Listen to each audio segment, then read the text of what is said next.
Hi again, everybody. Today we're with the South Australian Environment Minister, David Speirs. Minister, thank you so much for your time today and welcome. Thank you for having me today. Minister, I thought we'd just start off by talking a little bit about your background. I understand that you grew up on a dairy farm in Scotland. How on earth did you find your way into the South Australian Parliament? Yeah, that's a very good question. I did grow up in a dairy farm in a fairly isolated community on the southwest coast of Scotland. In fact, the closest city to where I grew up was not in Scotland. It was Belfast in Northern Ireland, which was about 30 kilometres or so across the water. That's where we went to do our Christmas shopping over on the ferry. So very isolated upbringing. Primary school had 4 kids in my year and about 40 in the school. And I ended up in Australia in 2002 when my mum and dad immigrated here. So it had always been mum and dad's dream to move to Australia and escape that miserable weather on the west coast of Scotland. And that's what we did. So I ended up as a 17-year-old moving to the southern suburbs of Adelaide, an absolute world and life away from rural southwest Scotland. But I have made a really good life here. Growing up in the land, I always had a connection and a passion for the natural environment, and I stood for Parliament to be South Australia's Environment Minister. I don't think anyone's done that in the past, and it was my ambition and my hope that I could get this role, and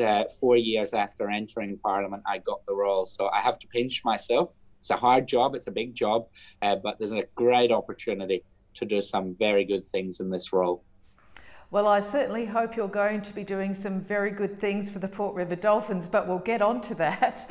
I contacted you a couple of months ago now directly because I was concerned about the situation surrounding the Port River Dolphins in South Australia. Now, I should actually explain to everybody that the Port River Dolphins hold a pretty special place in my heart. They're a resident population of dolphins that live about 15 kilometres away from Adelaide CBD in a place called the Port River. And these dolphins, they're amazing, really, because there are very few places in the world where dolphins live so close to a capital city. And I got involved with the dolphins about 30 years ago when I was at university. I was a research assistant and I helped study the dolphins. And once I finished my university degree, I left my first full-time job to start up a not-for-profit to try and raise awareness about the Port River Dolphins. That eventually led, along with enormous community support, to the formation of Australia's first dolphin sanctuary. That was declared in 2005. So myself, the researchers and the community were thrilled that finally these dolphins would actually have some protection. So we're really happy about that. But in the last couple of years, the situation has changed in the Port River. It is a fairly polluted waterway anyway, everybody knows that. But only 1 in 13 calves are surviving, and the number of dolphins actually living in the river has dropped by around 30%. There's a researcher by the name of Dr. Mike Bosley who's been studying these dolphins for many, many years, which has made these observations. When I went to Adelaide a little earlier this year, Dr. Bosley told me about the situation with the dolphins, and I was very concerned, which of course led me to contacting the Minister and where we are here today. So, Minister, you're aware of the situation with the dolphins. You must surely be concerned about it. I'm definitely concerned about them. These dolphins, as you say, are very unique. They're in a heavily urbanized waterway and an exceptionally busy industrial waterway. You know, if you were starting from scratch and you were a dolphin, you might not locate your home in this spot because it's a tricky place to survive and thrive. But these dolphins have done relatively well over the years, and notwithstanding the various hazards that they come up against, with it being it's South Australia's busiest shipping way. And there are a few kilometres there of the Port River, a very deep river, where where all the major shipping in South Australia occurs. It's where the cruise ships come in when we have cruise ships, not currently. It's where all the industrial shipping of any significance in this state eventuates or starts off, and so it is a challenging place to have a thriving ecosystem, never mind a safe and healthy population of dolphins. And you are right to highlight that the population of dolphins has dropped a bit in recent times, largely due to the loss of calves, or the inability for calves to survive into adulthood for whatever reason. And we're not 100%, well, we're not even close to 100% sure why the calves are not surviving. There have been a few dolphins, but not a great number, that have died as a result of boat strikes. They've come into the pathway of these ships or smaller recreational boats. That's not good, but that's only a small number. That's not what's killing the calves or leading to their mortality. And so we need to get on top of that and get a better understanding. Why are these calves not surviving into adulthood? Because when they get to adulthood, they seem to stand a pretty good chance of having long and healthy lives in that river.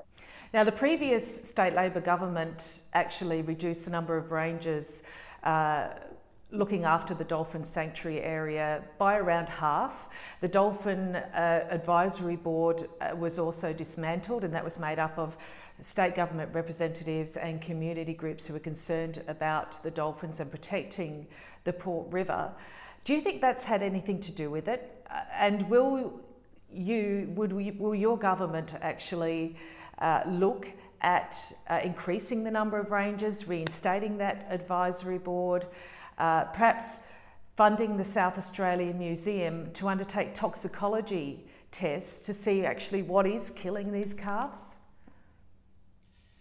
There's a whole range of things that I am now following up, and it's largely due to your advocacy and really bringing this onto my radar. I knew there were challenges there, but I've been able to now dig into it in a lot more detail. Without getting too political, I think the facts speak for themselves. The previous government cut the Department for Environment and Water's budget, or its predecessor agencies, by 60%. You know, that was the biggest proportional cut of any government agency in the state. That really hurt the front line. And if you look at our ranger service, there were around about 300 rangers at the turn of the century. When I became minister in March 2018, there were 93 rangers for the whole state. Our protected areas, not including our marine parks, if you add them all together, they're the size of the United Kingdom. And we had 93 people. That's an indictment on Labor in South Australia. They're not environmental stewards, and they have a abysmal record when it comes to looking after our precious natural environment. So, look, I have been rebuilding the ranger workforce. It's the frontline workforce in environmental conservation, and often in education, and importantly in compliance. And so we've got more rangers now. We're up to nearly 140 for the whole state, and that means more resources for the dolphin sanctuary. So we don't specifically allocate rangers to the sanctuary, but we have more rangers in that area than have been for many years. So are you telling me that you have increased the number of rangers, that you will increase the number of rangers? Because it's important.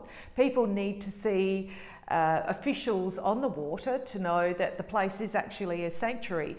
It has to be what it says on the box. A sanctuary implies that it's a safe place, and I think it's important that you have those optics and those rangers out there being quite visible. Yes, so look, we're working towards increasing the specific rangers around the Port River and that marine environment. So you're right, the rangers to look after that part of the coastline cover the Port River Dolphin Sanctuary, the very close by Torrens Islands Conservation Park, which is adjacent to the Dolphin Sanctuary. The Dolphin Sanctuary wraps around that. But they also then cover what we call the Encounter Marine Park, which is very important for the dolphins in the area as well. It stretches down Adelaide's coastline and down towards the Fleurieu and down that way. So we're rebuilding that workforce. And I can confidently say to you there will be more resources as we restructure that workforce and get people on the ground, along the beaches, at the port, and on the water as well. Because we need people on the water, coming up beside boats, making sure they're doing what they're supposed to be doing. When will that happen, Minister? Well, that's underway already. Those new rangers across the state, that increase in the workforce, are they are there. We've had that 45% increase in the workforce.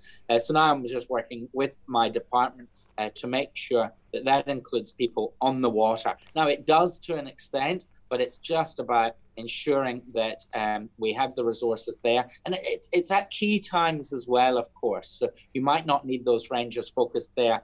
Well, you don't need them 24/7, but there are particular busy periods, recreational periods, public holidays, weekends, summer, when we need those extra resources. So we're going to be pretty nuanced about this and make sure we're doing it in the right way. And I should also say that Premier Stephen Marshall is very committed to this as well, and I'm working with him to make sure we get this right. So it's not just me and my department, it's right to the top of the government here. So it actually dwindled down to 3 part-time rangers. How many rangers will you have helping to look after that sanctuary area in the Port River? So you mentioned that the rangers were down to part-time when we had that hugely reduced workforce. Now the workforce has increased. We have now got full-time rangers on site there, and these are senior rangers as well. We've got a regional coordinator and 2 senior rangers looking after the Port River, Torrens Island, which, as I mentioned, is immediately adjacent. So it's very important to manage that as one entity. And then that encounter marine part, which stretches down the coast from there. It's my view that those should be managed together in a really coordinated way. That's pretty critical from my point of view. You can't just carve out the Dolphin Sanctuary and say that while it's a very special place, it's not in isolation to the broader marine environment, because of course these dolphins don't know there's a sanctuary there, and they move in and out as they are free to and should do. And while we do have a semi-permanent population of we believe around 40 dolphins that spend most of their time in the sanctuary, they move out and others move in. Quite a lot move through the sanctuary, probably another 100 plus dolphins. So it is quite dynamic. So we're up to these 3 full-time people, and these are rangers who we've made sure have serious qualifications in these areas. They're experts in marine life. One of them has a PhD in dolphin behavioral ecology, of all things. So we've skilled up the workforce, and they also have to have senior coxswain boating qualifications as well. So these people they're full-time, they're in the area, and they're able to call on other resources as need be, because we've got that flexibility in the workforce. And also, they're able to go other places as need be as well. So from time to time, we have entanglements or beachings. That's part of life, for better or worse, for rangers. So we deploy these people in and out as need be. What I want to give you and your listeners confidence of is we've got a workforce that's flexible, much bigger than it was under the previous government, and actually focused on getting it right down there. 3 full-time rangers, though, covering that area is still quite a small amount of people covering such a large area. Will you be increasing the number of rangers? We are continuing to grow the number of rangers across the state. So the best I can give you today is to say there will be more resources while I'm minister, and there will be more focus on the coastline. It's a big priority of mine. We've got 5,067 kilometres of coastline in South Australia, extending from the Bunda Cliffs, the longest line of sea cliffs in the world over on the far west of the state, right through metropolitan Adelaide, our peninsulas, down into the Coorong in the southeast. So big focus of mine is skilling up coastal rangers, having rangers with specific knowledge of our precious coastline. We were at such a low base. It takes time to build up this workforce, but please have confidence that's what we're doing. So, Minister, we still have the issue with the calves. Only 1 in 13 calves are surviving, which is a very low number and very concerning. Are you going to fund the South Australian Museum to undertake toxicology tests to see what's killing these calves? Yes, so we are providing funding to the SA Museum. We have done over the last few years. I believe that will continue. I'm in talks at the moment to work out exactly what that looks like. We do need to do these investigations, these postmortems into finding out what's happening to the calves. The mortality rate is worryingly high because while you can sustain that sort of loss, while not ideal, for a couple of years and stabilize the population, you can't on an ongoing basis because, of course, the older dolphins will inevitably pass away through old age and such things. So we need a sustainable, resilient population of young calves coming into the Port River environment and making their home there and surviving. So, but we are working very closely with the SA Museum, and they currently do prepare an annual summary of what has happened to whales and dolphins in terms of stranding and entanglements and things like that. And so it's about providing them with a bit more support to undertake the postmortems, and I'm certainly committed to doing that. Will you be increasing the funding to the South Australian Museum? Yes, we will. We will. So we'll be looking at opportunities to see if we do fund them anyway. I do know that. And they do this. So it's whether they need more funding now or into the future, but we're completely committed to doing that. We're not talking a lot of funding here. In the scheme of things, this is not an expensive exercise. We're talking a few $1,000s. So in regards to the $100 million that the federal government has allocated to marine parks conservation, will any of that be flowing into the sanctuary or to the Port River area at all? Will any of that money be used to improve the situations for the dolphins? Well, that's still to be determined. South Australia will certainly be putting its hand up for some of that money. Any responsible minister would be doing that. I mentioned a moment ago 5,067 kilometres of coastline in South Australia alone. Map that right away around our great continent, and $100 million actually isn't that much money. So it's about picking projects where you get really good bang for your buck. I look at that 5,067 kilometres of coastline. A lot of it is fortunately in pretty good condition, and it's pretty wild and looks after itself by and large. So it's about looking at those areas, those real tricky areas. Metropolitan Adelaide with 1.3 million people putting pressure on the coastline, and the areas near Adelaide, both north and south of the city, need to be focus areas. Anything we do to improve the resilience of the coastline along Metropolitan Adelaide will benefit those dolphins in some way, or dolphins that move through the system. So I've got every confidence we will get some funding. Big area of focus for me is seagrass restoration and the construction of native oyster reefs.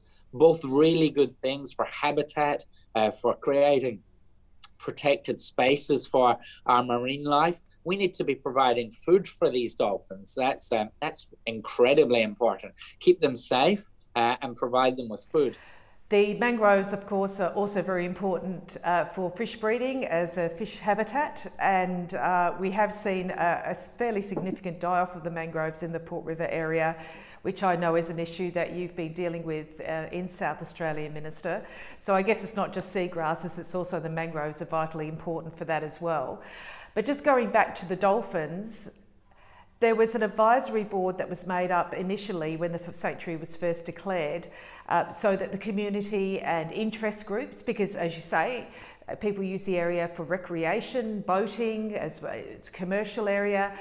People need to have a say as to what's going on down there. But that was disbanded several years ago. Would you like to see that brought back together. Is that in the plan? Look, it's not in the plans at the moment, but I'm taking a good look at this and seeing if it is required. So the previous government got rid of a lot of boards and committees right across the state, and some of that was necessary. There was a lot of bureaucracy around the place. These boards build up over time, and so a government's entitled to do that, and they got rid of this Dolphin Advisory Board. Now, we've established the Dolphin Veterinary Reference Group in the first instance to provide expert advice and support for the National Parks and Wildlife Service and the rangers. So they do have that point of reference and expertise. So I'm asking some questions whether that's adequate at this stage. I get the impression that's doing good work, and we've got those veterinary experts and who have got specific knowledge of dolphins, providing that very focused support to the National Parks and Wildlife Service. So my job at the moment is just getting my head around that, working out if it is the right mechanism or if we need a broader consultative committee, as was previously the case. So I haven't made a decision on that yet. I don't like having all these reference groups and advisory groups for the sake of it. So if I feel we don't need it, I'm not going to set it up for no reason. But equally, if I think there's a gap there and this veterinary board, which is specifically set up for dolphin care, isn't doing the job it needs to, I'll look at potentially re-establishing the broader consultative committee. But that's a work in progress for me. Okay, but the community and industry, obviously, and tourism operators, I'm sure, would like to have a say in the future of that area and have an interest, obviously, in the Port River dolphin population. So I personally think it's quite important and not just a board, but that's okay. I'll leave that one with you. Yeah, I'm still working through it because, as I say, I don't like bureaucracy for the sake of it, and I'm not saying that's what this committee was. I wasn't the minister when it existed. I just need to work out if this is something we need, or are the existing mechanisms in place with the increased ranger expertise there, is that enough? So I'll work through that. Okay. Well, I guess finally, you know my interest in the Port River Dolphins. You know, obviously, about my concern for the Port River Dolphins, and I can only say that I'm going to keep on hassling you to find out what you should. to find out what the latest is. The Dolphins are an incredibly special part of South Australia, and I do believe that South Australia, the Port River, could be a showcase to the rest of the world on how a marine park, a protected area, can operate with all these different users incorporated into it, and act as an educational facility as well for people wanting to know more about the Port River Dolphins. So I guess finally, do you see any plans for an interpretive centre or expanding the educational aspect here to encourage people to learn more about the dolphins, more about the ecosystem, more about the mangroves? I mean, it's a spectacular part of South Australia.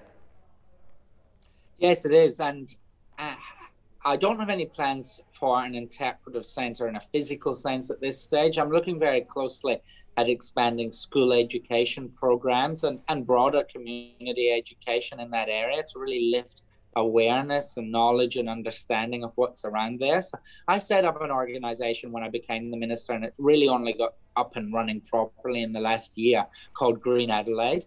And that's an organisation really focused on the urban environment, and that includes the Dolphin Sanctuary. The Port Adelaide area is a key focus, and the coast in general is a key focus of Green Adelaide. There is a gentleman called Professor Chris Daniels, one of the foremost environmental communicators in the state, chairing that body for me. He's great. He understands and has made a special research focus in his life on urban ecology. Again, these dolphins are part of urban ecology. That's their uniqueness that you highlighted at the very beginning of this conversation. So we are working together to see how we can lift community awareness and knowledge, and starting in schools and going from there. And I'm very committed to us doing better in this area. I'm hugely passionate for my portfolio. the dolphin is an indicator species, an iconic species for that part of the marine environment. And if the dolphins are doing well, we see the dolphins, we enjoy the dolphins, but it means lots of things that we don't see and don't necessarily have that connection with are also doing well. Underwater marine life, potentially bird life, the fish stocks, the shellfish. We know that all of that will be doing well if the dolphins are doing well. So they are an incredibly important species for us to look after, and that is my intention to do so. So please keep hassling me, and I hope to have more specific information next time we catch up. Well, I look forward to having you back on The Informer, Minister, because I'll be sending those invitations out to you, hoping for an update on the dolphin situation. You know how passionate I am about the Port River Dolphins and how very close to my heart they are. And I'm really pleased to hear that you're committed to improving the situation there, because honestly, 1 in 13 calves surviving, it's just not good enough. It's just not good enough. So thank you so much for your time today. I look forward to speaking with you again soon. Thank you for having me. Thank you, Minister. And thank you for joining us today. We'll see you again next time on The Informer.